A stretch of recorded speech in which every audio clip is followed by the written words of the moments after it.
बिस्मिल्लाहिर्रहमानिर्रहीम। अस्सलाम वालेकुम दोस्तों, मुझे उम्मीद है कि आप सब खैरियत से होंगे और खुशबाश होंगे। तो दोस्तों, आज मैं आपके लिए लाया हूँ जियोग्राफ़ी क्लास 7 के सब्जेक्ट से MCQs। दोस्तों, जियोग्राफ़ी निहायत ही ज़रूरी सब्जेक्ट है हर एग्ज़ाम के लिए, तो यहाँ से बहुत ज़्यादा MCQs आते हैं। तो इंशाअल्लाह ताला इस वीडियो में हम आपके मेंटलिटी को क्लियर करेंगे और वॉइस अवेयर करके भी आपको समझा देंगे। सवाल number 1, which of the following are the natural feature and make up the earth surface. दिए गए 4 ऑप्शन में से कौन से नेचुरल फीचर है जिसके ज़रिए अर्थ सरफेस बनते हैं। Option A steps, option B reforestation, option C land forms, option D none of this. तो दोस्तों, दिए गए 4 ऑप्शन में से इस सवाल का सही जवाब है ऑप्शन सी, यानी लैंड फॉर्म के ज़रिए कुदरती तौर पर अर्थ सरफेस बनता है। सवाल number 2, which of the following are the major land forms on the surface of earth. Option A plain, option B plateaus, option C mountains and option D all of this. यानी दिए गए 4 option में से कौन से major land form of surface है। तो दोस्तों, ये तमाम के तमाम यानी लैंड फॉर्म में प्लेन्स भी होते हैं, प्लेटूज भी होते हैं एंड माउंटेन भी होते हैं। तो इस सवाल का सही जवाब है option D all of this. सवाल number 3, there are dash type of process of the earth. तो दोस्तों, इस सवाल का सही जवाब है ऑप्शन बी, यानी there are 2 types of processing of the earth, यानी 2 टाइप होते हैं। Question number 4, which of the following originate from the interior of the earth. यानी दिए गए 4 ऑप्शन में से कौन सी चीज़ ज़मीन के अंदर यानी ओरिजिनेट पैदा होते हैं, तैयार होते हैं। तो ऑप्शन ए में हमारे पास है डिस्ट्रोफिम, ऑप्शन बी में वोल्केनोस, ऑप्शन सी में फ्लोरिंग्स एंड फल्टिंग, ऑप्शन डी में ऑल ऑफ दिस। तो दोस्तों, इस सवाल का सही जवाब है ऑप्शन डी, ज़मीन के अंदर ओरिजिनेट होते हैं ये तमाम के तमाम। तो इस सवाल का सही जवाब है option D all of this. Question number 6, the process which continuously evolves from the surface of the earth. Option A weathering, option B erosion, option C mass movement, option D all of this. तो दोस्तों, दिए गए 4 option में से इस सवाल का सही जवाब है option D all of this. Question number 7, which of the following has the main rule to turn large mountain into small hills and finally into plain. Option A erosion, option B weathering, option B C both A and B, option D none of this. दोस्तों, सवाल 7 में हमसे ये पूछता है कौन से ऐसे मेन रोल है जिसमें यानी माउंटेन पहाड़ स्मॉल हिल में कन्वर्ट होते हैं और फाइनली प्लेन्स में कन्वर्ट होते हैं, यानी प्लेन बनते हैं। यानी पहाड़ से हिल, हिल से यानी प्लेन बनते हैं। तो इस प्रोसेस को हम कहते हैं option C both A and B, यानी इरोजन एंड वेथरिंग के थ्रू यानी बड़े बड़े पहाड़ हिल और हिल प्लेन में कन्वर्ट होते हैं।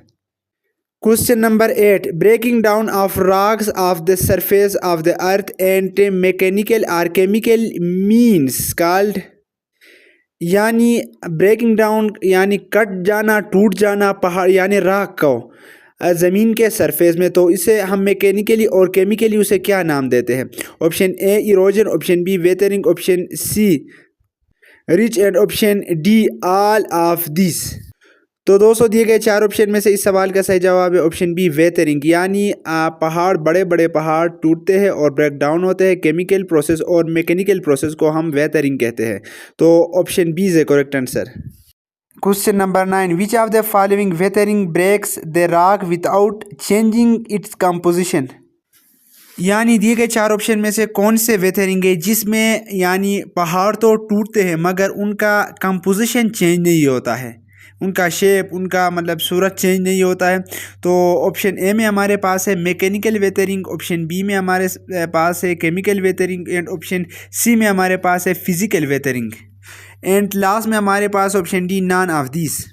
तो दोस्तों, दिए गए 4 ऑप्शन में से इस सवाल का सही जवाब है ऑप्शन ए मैकेनिकल वेथरिंग। वो वेथरिंग है जिसमें पहाड़ तो टूटते हैं मगर इसमें चेंजेस नहीं आता है, कंपोजिशन में चेंजेस नहीं आता, तो इसको हम मैकेनिकल वेथरिंग कहते हैं। ये बात याद रखें दोस्तों। सवाल number 10, the process like freezing and thawings of the water expansion and construction of rock occurs इन।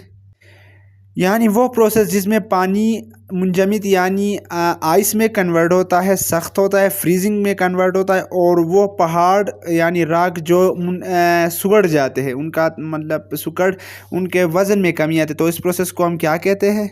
तो दोस्तों इस प्रोसेस को हम मैकेनिकल वेथरिंग कहते हैं। जिस तरह आइस यानी पानी आइस में कन्वर्ट होता तो इस प्रोसेस को हम मैकेनिकल प्रोसेस कहते हैं। अगला सवाल question number 11, the weathering which occurs when minerals of rock react with water and gas of the earth atmospheres. तो दोस्तों दिए गए 4 ऑप्शन में से इस सवाल का सही जवाब है option C, chemical weathering. Question number 12, which of the following are the main cause of chemical weathering. Option A carbonation, option B oxidation, option C hydrolysis and option D all of this. यानी दिए गए 4 option में से कौन से main case है जिसमें chemical वेथरिंग होता है। वेथरिंग के मानी मैंने आपको समझा दी थी कि पहाड़ हिल में कन्वर्ट होते हैं और हिल प्लेन में कन्वर्ट होते हैं, तो इससे वेथरिंग कहा जाता है। वेथरिंग के 3 टाइप्स होते हैं, number 1 mechanical, number 2 chemical and number 3 physical weathering. इसको हमने ऑलरेडी आपको एग्जाम्पल के थ्रू बता दी ऊपर। तो सवाल 12 में हमसे ये पूछता है कि कौन सी मेन केस है जिसमें केमिकल वेथरिंग होता है। तो दिए गए 4 ऑप्शन में से इस सवाल का सही जवाब है option D, all of this. यानी केमिकल वेथरिंग इसी वजह से होता है, कार्बोनेशन की वजह से, ऑक्सीडेशन की वजह से एंड हाइड्रोलाइज की वजह से होता है। तो D is a correct answer option. Question number 14, which of the following are the different types of the mass wasting. दोस्तों मास वेस्टिंग के मानी है कि यानी मास ज़ाया होना, मास कम होना। तो ऑप्शन ए में हमारे पास है लैंड स्लाइडिंग, ऑप्शन बी में rock falling, option C mud flow and option D all of this. तो दोस्तों इस सवाल का सही जवाब है option D, all of this. यानी जितने भी हमने पढ़ा है ऑप्शन, इन सब की वजह से ज़मीन का मास कम होता है। तो the correct answer of this question is option D. Question number 15, wearing and removal of land surface by river, winds and glacier is called। यानी ज़मीन के सतह हवा की वजह से, दरिया की वजह से और ग्लेशियर की वजह से रिमूव यानी कम ख़त्म हो जाता है, तो इसे हम क्या कहते हैं। तो दोस्तों इस सवाल का सही जवाब है option D, both A and B. हम उसे क्या कहते हैं, मास वेस्टिंग और इरोजन कहते हैं। तो इस सवाल का सही जवाब है option D is a correct answer. Question number 16, the earth surface is constantly changing due to. यानी ज़मीन के सतह कंटिन्यूली चेंज होता है किसी वजह से। Option A internal force, option B external force, option C B and A and option D all of this. तो दोस्तों इस सवाल का सही जवाब है ऑप्शन सी, यानी ज़मीन के सतह कंटिन्यूसली चेंज होता है इंटरनल और एक्सटर्नल फोर्स की वजह से। Question number 17, which of the following are the major types of land form. यानी दिए गए 4 ऑप्शन में से कौन सी मेजर टाइप है, यानी बड़े टाइप होते हैं लैंड फॉर्म के, यानी लैंड बनने के। Option A mountain, option B hill, option C plateaus, option D all of this. तो दोस्तों इस सवाल का सही जवाब है option D, all of this. हमारे पास आखिरी सवाल है, which of the following are the major type of land form. Option A U shape, option B V shaped, option C both A and B shaped and option D all of this. यानी दिए गए option में से major land form हमारे पास U shaped और V shaped होता है। तो इस सवाल का सही जवाब है option C, A and B both. दोस्तों आज का वीडियो निहायत लंबा हुआ, तो इंशाअल्लाह ताला कल से हम बाकायदा क्लास 7 को कवर करेंगे, इस जियोग्राफ़ी को, उसके बाद 8, उसके बाद मुकम्मल आपके सिलेबस को कवर करने की कोशिश करेंगे। अगर ये वीडियो आपको इन्फॉर्मेटिव लगे तो काइंडली मेरा इस चैनल बेस ऑफ सक्सेस को सब्सक्राइब कर दें और कमेंट्स में अपने नए ख्यालात का इजहार करें। और साथ साथ हमने इस टेस्ट के लिए व्हाट्सएप ग्रुप भी बनाए हैं, वहाँ ज्वाइन करके हमारे साथ प्रिपरेशन करें। अपना बहुत ज़्यादा ख्याल रखें, मिलते हैं नेक्स्ट वीडियो में, तब तक अल्लाह हाफिज़।